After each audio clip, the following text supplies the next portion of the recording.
here today, and assuming you can all hear me now with my mic. We have just some fun stories to share, and I'm looking forward to hearing the stories from our other presenters today as well. I think the technology revolution that we've been in the midst of for years obviously has transformed all of our businesses, but as Ron said, it's given us the opportunity at Hallmark to tell stories in whole new ways, bring our products to life for consumers in new ways. And not only that, but actually rethink what product is. There are things we didn't even dream of not too long ago that now we're putting together and bringing to our consumers as product, and with a real emphasis on innovation in our business. So I thought I would start off today just by grounding you a little bit in who Hallmark is.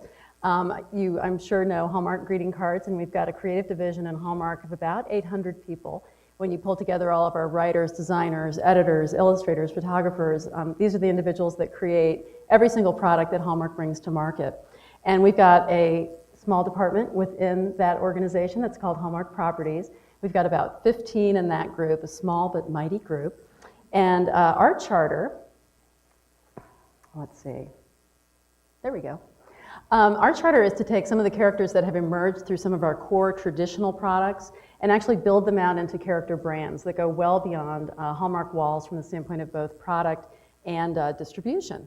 So we take these characters such as Maxine, Hoops and Yo-Yo, Asteroid Andy, try to really understand who they are at their core, and then we collaborate with different areas to actually bring that product to market within Hallmark, channels of distribution and products, partner with licensees to bring it into totally different products like pajamas and popcorn tins. And then also really try to build the levels of awareness for those character properties through a whole wide range of media, including entertainment. And entertainment is our newest area that we're developing. So as Ron mentioned, there's 3 of us speaking today, and I'm going to talk about productions and these TV productions we brought to life over the last 12 months.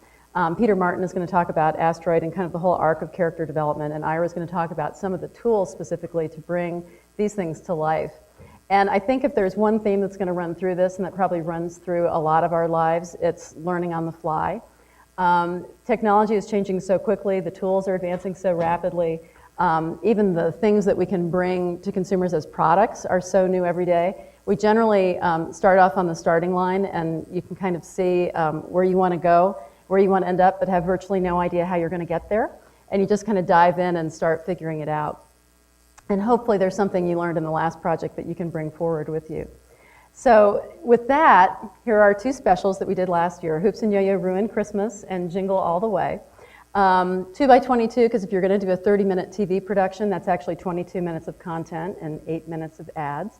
So you've got 22 minutes to tell a really great, compelling story. The first brand that we focused on was Hoops and Yo-Yo, and I don't know how many of you are familiar with Hoops and Yo-Yo. They emerged about 8 years ago in our e-card offer, just to a tremendous consumer response. We've had over 50 million of Hoops and Yo-Yo e-cards sent within a 5-year period, and if you think about that, there's a person, at least one person on the receiving end of that, so that's 100 million people engaged with these characters. They successfully moved over into ink on paper greetings, which is kind of funny that they didn't start there because, you know, again, that's a really untraditional thing for us, being Hallmark. Moved into the gift line, and we just thought the next really obvious fun thing for us, since they started in the world of animation, was to try to migrate them into longer form. So if you're not familiar with the Hoops brand, I thought I would play a very quick reel for you that just shows some of their e-cards, some snippets from e-cards and other things that you find on their website. And we've got literally millions of views per year on that website of people just coming to browse and laugh. Stay right there. Just get a good whiff of you. Oh, you smell good. Oh. Wait, do it again. Yeah. Oh. You smell good. You smell good. You smell like a meadow. You don't smell like a hot dog. A hot dog's good, but it's not that good. You smell like a chili dog with barbecue sauce. Like fresh baked cookies. Oh. Or fresh bacon. Thank you. You're welcome. Bye-bye. Bye. Oh. Once upon a time, the Pilgrims came to the New World dressed in black. And they weren't even goths. Yes, it was about 1600. And they They came looking for new clothes. Yeah, there were no planes or buses or cars, so they had to take a big boat. How many boats? 3 boats. 3 boats, the Nina, the Pinata, and the Santa Marita. Yes. They rode over, they got there, and they endured many hardships. Yeah, and they came to a rock and they called it Plymouth Rock. Right. And they got colds, and they died. Yeah, because there was a big winter and it snowed, and big icicles. Right. Yes. No restaurants or hospitals. Nope. Died. And then 2 of them were left, a boy and a girl, and they Yep. made more pilgrims after Yep. the Indians helped them when And they made a big meal, And they got real full. and they felt good. They And- watched parades and football. The end. Yeah. Oh, wait, and the next day they had leftovers. Yes. Put them in the fridge, and they ate for another week. Okay, so that's Hoops and Yo-Yo, and that's how people and still know them. And so one of our big challenges, since we love this brand, we know this brand and these characters, wanting to bring them into longer form was looking at who they were and trying to figure out we're not a TV production company. It took us several years of learning just to figure out how we could even put a deal together. Where do you even start to do a 30-minute TV special? How do you even, we had to kind of lobby and fight our way even to find distribution, get on air anywhere. And then we finally got a green light and we're standing there saying, well, this is exciting. Now, what do we do and what do we have someone else do? Because we're not a TV production company. We don't want to become one. But we also couldn't just hand this brand to someone else on the outside and say, good luck, hope it turns out great, and see what came on TV about 9 months later. So that brought us into what do we do inside, where do we partner outside? And so you'll hear that as kind of a theme throughout. We had a really wonderful internal core team on this. Our creators on the right, Bob Holt, Mike Adair, and our senior producer, Bev Carlson, were the ones who sat down and actually wrote the script. We figured no one knew better than this team what these characters would do in this longer form of storytelling. And with our strong core of internal group, including Peter Martin, who is our art director for the special, we went and looked for the right outside partners. We hired a Hollywood producer and director, Tony Craig and Melinda Dilger, who've had each over 20 years of experience with Disney, with Warner Brothers, with Nickelodeon, and had worked together for about 6 years at Disney. So they were able to hit the ground just running for us, which was fabulous. And through a bid process, we located a studio in New Zealand that we partnered with, Flux Animation, who's done a wide range of projects. They do children's programming in Australia. They do projects for the US, everything from Saturday Night Live shorts to the animated segments of An Inconvenient Truth, Al Gore's film. So with that, we said, let's start the design process. We really felt like we owned the aesthetic for the Hoops and Yo-Yo brand, and we wanted to do that ourselves. And one of those fateful decisions, we were glad we did it. We had a moment of terror, though, as we sat down to actually begin. The synopsis for our show is that actually Hoops and Yo-Yo wait up to see Santa. They accidentally get stuck in his sleigh. And when they're going through the time-space continuum that allows Santa to visit every house in one night, they fall off the sleigh, they go back in time, they disrupt events so that Kris Kringle doesn't become Santa unless they can quickly set all the events right and get time back where it belongs. So we loved this synopsis and this idea. And then we sat down to begin the design process and realized with terror that we were going to have to now design a time-space continuum. We'd never seen a time-space continuum, but we had to do one and make it look good and convincing. The characters go back in time. We had conceived a whole medieval fair, had a blast thinking about all the things that would be at a medieval fair, what a medieval roller coaster would look like, what a medieval Ferris wheel would look like. And as we're kind of sitting down working out our design list, our experts from LA who do this all the time were kind of looking at us saying, yeah, we would never write a script with a crowd scene, especially a medieval crowd scene. And fair, we just wouldn't go there. But we were committed, and so we started diving in. And this team actually created in 12 weeks or less about 400 designs, including 96 characters. And of course, you can't do a character just from one angle. These characters are going to move in space. You really have to figure out what they're going to look like from every side. From those sketches, we went into the final production art stage. And again, we had a small team of maybe 5 or 6 people who created all this work in that span of time, led by Peter. And while this group was creating this design work, the sketches had been sent off. That me? The sketches had been sent off to our storyboard team, which again was an outside group, for them to begin actually sketching out the scenes. One other thing I want to say about this final art, it was our first time through. We felt really great about the look and feel of this special, and we really got some nice affirmation of that at the end of last year The work was nominated for animation's highest honor, the Annie Award for production design for 2011. And so we were thrilled to have it recognized. The sketches, as I mentioned, went off to a group on the outside. We knew that we knew art and design. We really didn't know what a storyboard was or how to put that together for a TV production. And this is where those sketches are matched to the script. We have a group of maybe 6 or 7 artists all over the country that our director and producer pulled together. And line by line, they decide kind of what the viewer is going to see as the story unfolds. And any key point of action, any key point of dialogue, any key expression change. When we do storyboards in Hallmark, we call them storyboards. There may be 3 panels that help us kind of describe what the look and feel of a season might be. This was a whole different deal. When they came in, this is what it looked like. There are actually 750 individual drawings that went down the aisle, around the corner, back. And, but it gave us the chance to actually kind of walk through the show and for the first time really begin to see what it was going to look like for the viewer.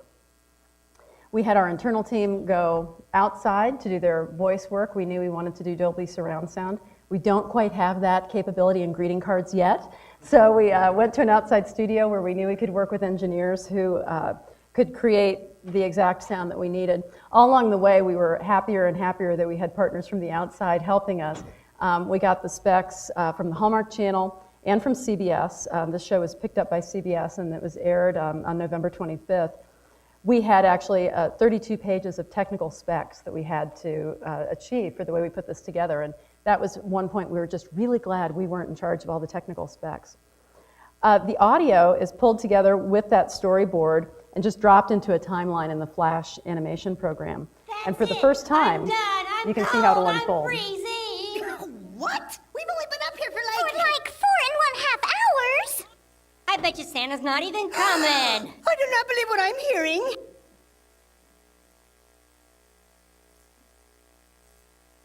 Oh my goodness! I believe in Santa, I believe in Santa, I believe in Santa. Hide!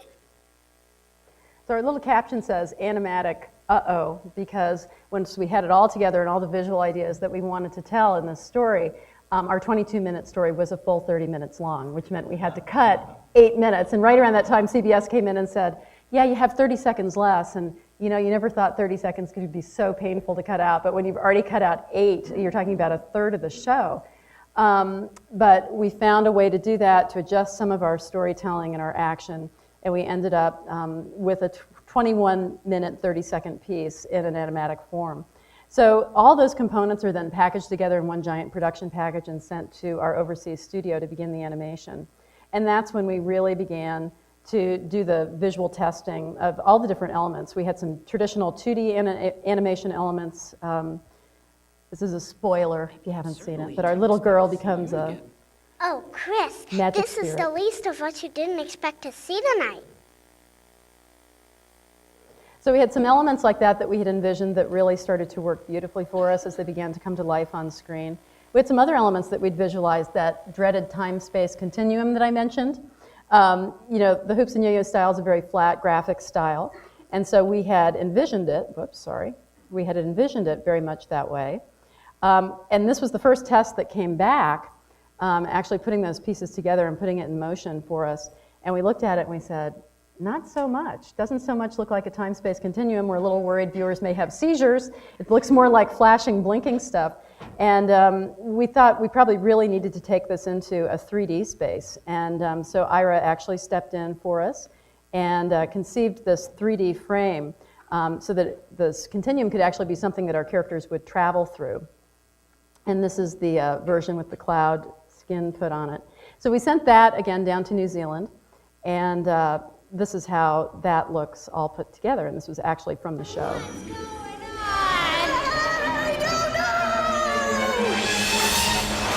Oh my goodness, what is this place? Don't you know a wormhole when you see one? A what hole? A wormhole!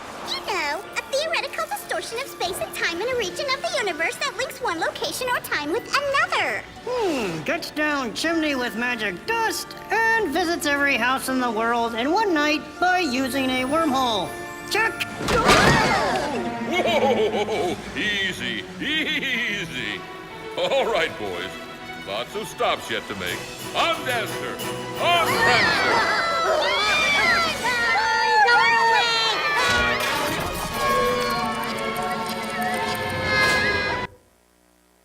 So there you go. The animation process with this group, there was so much back and forth just daily with New Zealand, with LA. It was a really fascinating process, linking all these different points together to have conversations about how to really get the characters the way they needed to be, moving the way they needed to look. And here is our trailer for the show.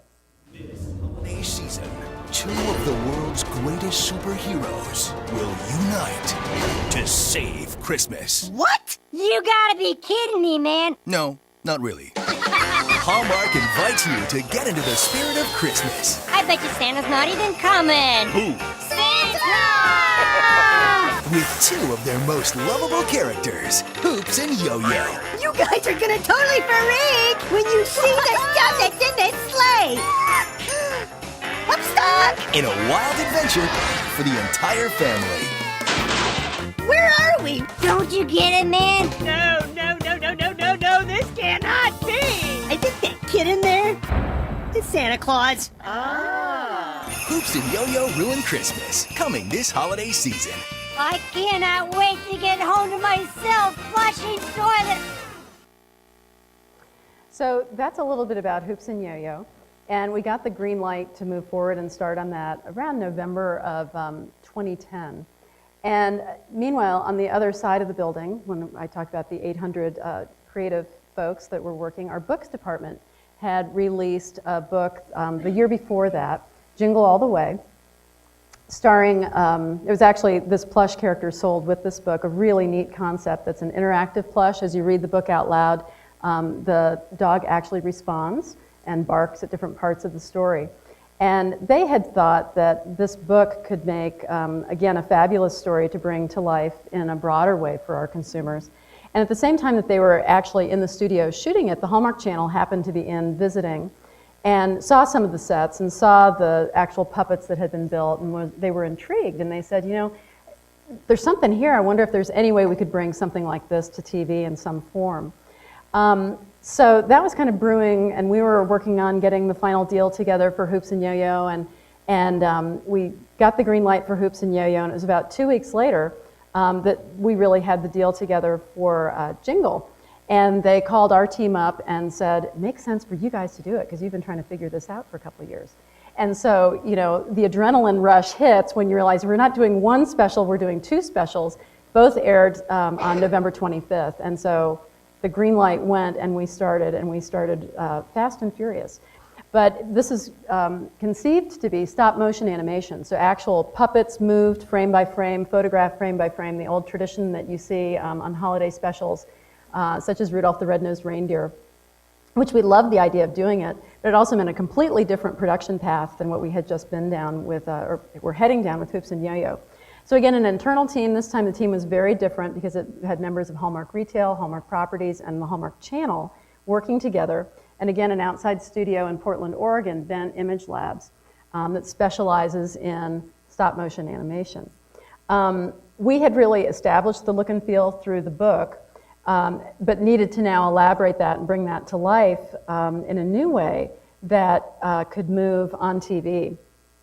So we agreed it made the most sense for our partners at Bent to actually do the artwork for this, which here were three-dimensional puppets. Each one had to be sculpted, molded.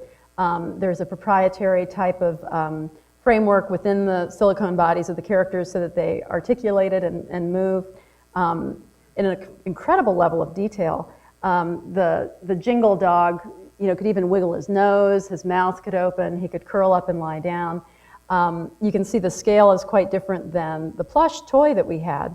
And one of the great stories that to me just speaks to kind of the fanatic level of detail of our Bent partners.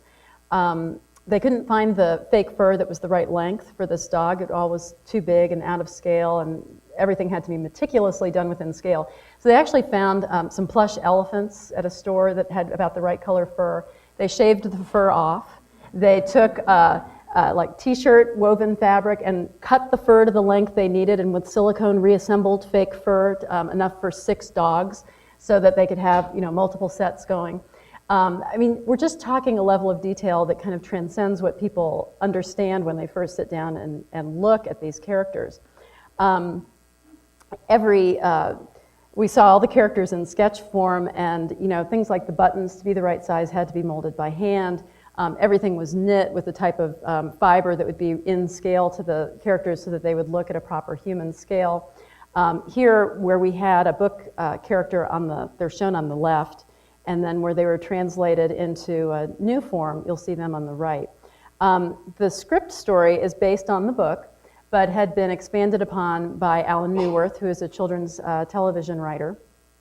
And so there were new characters that had to be built as well, and all of this had to seamlessly go into this world that fit the book. And there are other books in the series coming out, so we knew we had to partner closely with our retail partners so that we didn't make any decisions in our story that would prevent where they were going with their book line. The set development was also an intriguing process. Again, these had to work for photography. I'll show you something in a moment that shows really scale of these. But again, they had to follow the examples that we had in our book story and expand it in a way that the camera could maneuver through it, that the characters could be manipulated through the space and work in the space. Some of these actually look like really beautiful paintings, and they're photographs of the actual sets. To give you an idea of scale, let me just finish through this. There's Andrew's house by day and Andrew's house by night. And a lot of these are built so the walls can come off, so that shots can be made at different angles through the walls for the action within Andrew's family's house. There's Andrew's bedroom. This will give you an idea of the scale. At the top you see the schoolhouse under construction, and a person could actually fit inside that building. The center shot, you see once that's built into a set form, just how large it begins to get. To have all 6 sets operating, they had to actually rent an old grocery store and put up walls and had the entire grocery store filled with these sets in action. And the snow, which we'll show you a little movie about that in a moment, was sugar. They had 600 pounds of sugar brought in. We went and walked through these sets during photography, and you kind of leave, that feeling like there's drywall powder around, only it's sugar. It was just in the air everywhere. And at the bottom shot, you can see that whole set with the set dressed, and that's actually lighting in the background, not done in a computer. Though some of the sets and skies were enhanced with their computer graphics. We began motion tests here again, and this was really a fun thing to see the first time. See the puppy-like quality that they were really able to bring to the motion. It was enlightening for us to see the huge block following the dog. It's like, what's the dog connected to? And this is how, obviously, they do all of their animation. Here's the first segment of animation that we saw. Pulling all of those pieces together. And when we had talked, again, we had gone through that animatic phase, a lot of the phases we talked about for Hoops. We had said we don't think we want the dog spinning on his forehead. We want him to feel more dog-like and real as far as what his motion would be. But they wanted to try it, and so we looked at it, and we talked about it. We said, yeah, let's go back and kind of redo that part. And they said, okay, we'll go back and redo that part. And just so you know, that 17 seconds took us 4 days to do, and we said, okay, got it. This is a really laborious process. But seeing all those armatures that are in there means every single frame of that film has to be retouched, and all of those armatures taken out. Color balance done for every single frame, because you're dealing with photography, you're dealing with 6 different sets in 6 different rooms, lighting slightly different, and all of that has to be pulled back together in a really extensive retouch process at the end. Here is just a glimpse of them at Bent dealing with their 600 pounds of sugar and all of the sets.